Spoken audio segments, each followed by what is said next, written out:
And so, welcome everyone. Thanks so much for coming to this webinar about unmasking the cybersecurity threat in barcodes. We have none other but Jean Anderson with us today to walk us through this experience. And we have a small group, as I was mentioning, so we're hopeful for lots of questions. So feel free to unmic yourself and ask questions, or if you'd rather put it in the chat, we can also do it from that. For many of you, you're familiar with this, so it's not that new of a topic, but I did want to kind of go through maybe some small differences between the legacy hardware from code and the more recent hardware from code. The small differences there. But the topic is about what we've coined as rogue barcodes. And if you find that I misspelled it and they're rouge barcodes, well, they're still red barcodes. But the idea here is we want to make sure that people understand what you can actually do with barcodes to hide system level commands that you would otherwise never do yourself. Simple thing would be typing delete star.star. No one's going to wipe their own computer, yet you can throw commands like that into a barcode, and in a production environment or any place that might be using a barcode scanner, you can introduce that kind of command into a PC or a network environment and cause all kinds of heartache for folks. So I thought we'd start with just a real quick background on the more recent high-profile cyber threats or about ransomware, but it's really part of the same category of people who are hacking in and either stealing information or planting viruses within a corporate network. And there's some good links here I saw on related to different types of ransomware attacks, exploit kits, where you get somebody to click on something that's actually a bad website, a malicious website. But there's lots of good filters for stuff like that. Email attachments, most of us know not to use the reader pane set to automatic, but it still happens. And you can have folks that can embed seemingly harmless attachments like a Word doc, even an image file. And you can embed malicious viruses in those as well. And then, of course, with email, we all get spam every single day. And there's a lot of things that just, they look like they're coming from Microsoft or from a major customer like Boeing or something. But if you mouse over the link, you'll see in the status bar that it's going somewhere else. Those are real common attacks, and people don't really think about another one, which is 2D barcodes. And this is a especially interesting attack because it doesn't require an internet connection. It doesn't require a web server. It's just something that you can sneak in through some other means. It might be a bus stop that has a QR code advertising a product or a movie. You could have a sticker go over the top of it. It looks totally normal, but it could actually impact somebody's phone. If you're inside an environment that's scanning tags and labels all the time, you could somehow sneak in a barcode on top of something that looks like an asset ID or a shipping label. And when people scan that label, it can initiate a series of system level commands that are happening so fast you can't see what's happening. And before you know it, bad things have happened. So we want to kind of go through what are these bad things. And just as a barcode background, again, I think probably most people are familiar with this, but we're not really talking about linear barcodes. We're not talking about UPCs or code 39s.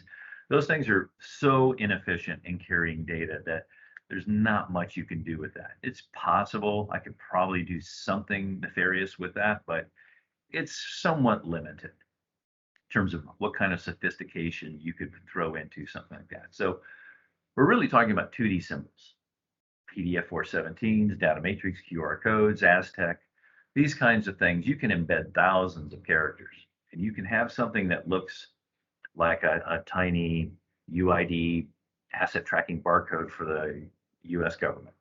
Or it could be a PDF 417 that's more sizable, that looks like a shipping label.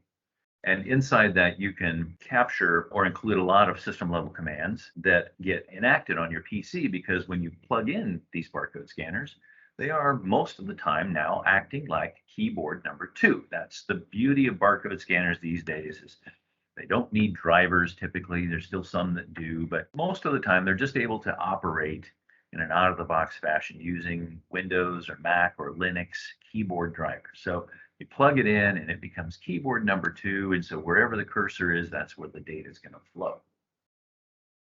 So typically, that still seems pretty safe, right? But unfortunately, you can pretty much bypass any program that might be active on a screen by simply hitting the Windows Start key and the letter R. So even if I do this within this presentation, you can see that I'm popping up a run command. And in that run command, I can do all kinds of things. I could initiate a command prompt, and I could then submit commands like delete star.star. I could a Chinese web server, letting them know what my IP address is. I could put in a web address to a terrorist organization, right? Some crime syndicate. Now you've got an employee within Acme Corporation that's actively going out to sites for Al Qaeda or ISIS. Obviously, they aren't intending to do that, but they are. And now you need to investigate that. So getting access to this run command is the key to the threat of barcodes. So we're really talking about 2 different types of threats. The big ones are the ones that are typically limited to people who have administrator accounts, people who are allowed to go out and make changes to a corporate network, people who are allowed to shut off the firewall for a corporation.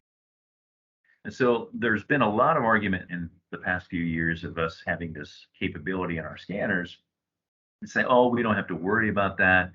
We have group policies that negate the ability for people to enact these commands, even if they did scan a code. That might be true for a fair number of them, but there's still, even for a normal user that is locked down from administrative commands, there's still a lot of things that I call mayhem attacks. Things like, again, scanning a barcode that takes somebody automatically out to a criminal website, or that automates an email that threatens the President of the United States. All of these things can be done, and they're completely valid options within a normal user's group policy. So I call them mayhem attacks. They're not going to be attacking the corporation, but they cause loss of productivity because now the company needs to investigate what the heck is going on in our network. Do we have somebody who's threatening actual employees, or is this something else? And in this case, it's just a bogus threat, but it still has to be investigated. Right. So Mac and Linux, I've been talking about, you can get to the run key by hitting Windows and R. So is this a threat only for Windows? No, not really. Linux and Mac, they do have a little bit more of a 2-tier structure. If you're going to be doing certain system commands, you have to actually have root access in Linux, super user accounts. So there might be some protection on certain things there, but certainly not from mayhem. Those things can happen regardless of what the operating system is. And hopefully you can see that this isn't just limited to desktop PCs. This actually has the same potential for impacting Android and iOS phones. Since we're using phones now with the built-in camera to scan a barcode, and the apps will sense, oh, do you want to go out to this website? That's the initial use of that app, but now you can see how we can actually take control of things too. So what we have is something we call Barcode OS, which has been around for more than a decade now. And inside Barcode OS is what we call a firewall. We actually have a patent on this. What this firewall does is it blocks the ability to access the run command, not just the Windows Start key, but the run commands. There's more than one way to getting to that command. And in doing so, there's no way for the command itself to get to the PC. So we completely block the transmission of that code. And we can send then an audible feedback to the user saying, this is a bad code, don't let anybody scan it. And that's, as far as we know, this is the only solution out there within barcode scanners to provide this kind of character firewall that's active all the time. So it doesn't matter what module, what mode you're in, it's not a configurable feature. It's always on if you have Barcode OS enabled barcode scanners. And again, currently this is only on the Code Core hardware line. We do have it in the older generation, the CR1000s, 1400s, 2600s, and so forth. But we also have it in the current generation of the CR 1100s, 1500s, 2700s. It operates the same in all of those different models. It is embedded from day one. There's nothing to install, there's nothing to configure, and you cannot disable it. So how do you know when you've hit code? Well, if it's the older model, it beeps 5 times. And now in the newer Gen 2 models, we just have one big, long 2-second beep. We feel that that'll get somebody's attention. Now, if you do have an application mode that you're running, we have several. We have one for the medical industry for UDI barcode validation. We have one for the DoD that does UID validation. But even in the basic mode, there's a mode where you can get a report output. And if it's configured for that, it will block the barcode from transmitting to the PC, but it will also output to the PC a string that says malicious barcode blocked.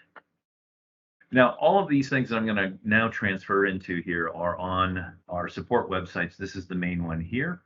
And I'm going to back out of this, I think, and go back now into, right? So if you go out to id-integration.net, now .com will take you to our corporate site. This is an application or project support site. If you click on the Gen 2 button, it'll bring you out to this page where you can configure our scanners. You can select different application modes. Currently, we have, again, a basic module, a DoD module, and a healthcare module. We also have a little interactive demo section here where you can play with those different modes and see how easy it is to configure them to output different things for different purposes. But I have a rogue barcode threat link here, and I'm going to start with, I have 2 scanners. I have a CR 1100 from Code, and I have a CR 1500 from Code. One of them does not have Barcode OS. I have completely stripped it of anything related to Barcode OS at all. And the other one is got our embedded Barcode OS firewall. And so I do want to make it clear that this is not a vulnerability with Code hardware only. Every single barcode scanner can have the same vulnerability because all of them are keyboard number 2. And all of them can transmit function keys like Windows Start and Run.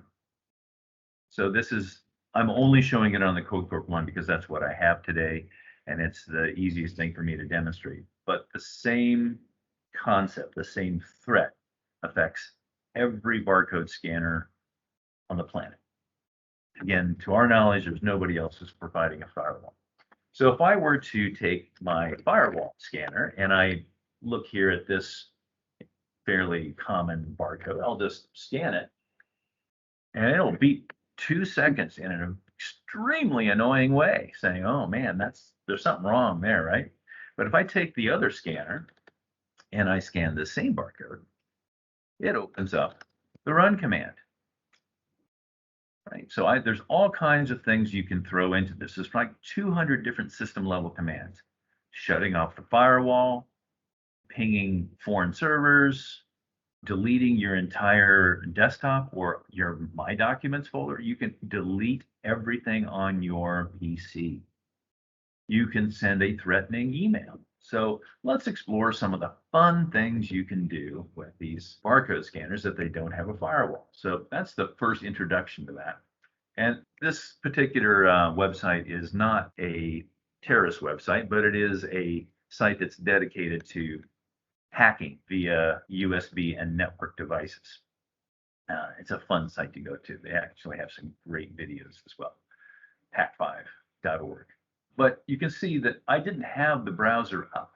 In fact, I'll close the whole thing down except for, well, I guess I have to run it here because I've got this on, but you don't need to have the browser even active for this to work.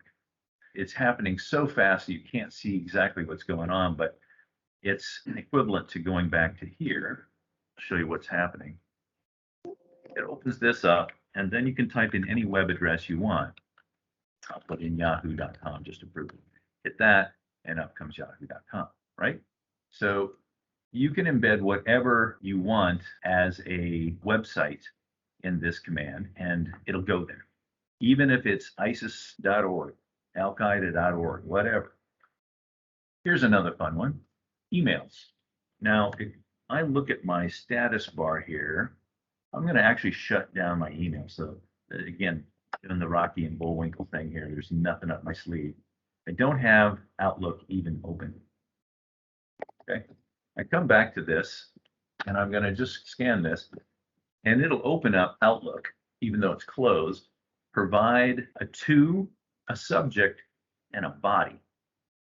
And it happens before you even get a chance to think about it. Now, I do it this way for the demo because I want you to see what it's filling out. But in reality, see that? It's another hotkey for doing send. And if I just include the send with that rogue barcode, it automatically would send that out. So imagine what you can do with this, right? You can automate threatening letters to the CEO of a corporation or a political figure or whoever you want. Obviously, those things are going to create mayhem within a corporate environment. They have to be investigated. Productivity stops. Employees have to be investigated, maybe taken off the job for a while before you figure out, why did you send a threatening letter to the president? I didn't. All I did was scan this barcode.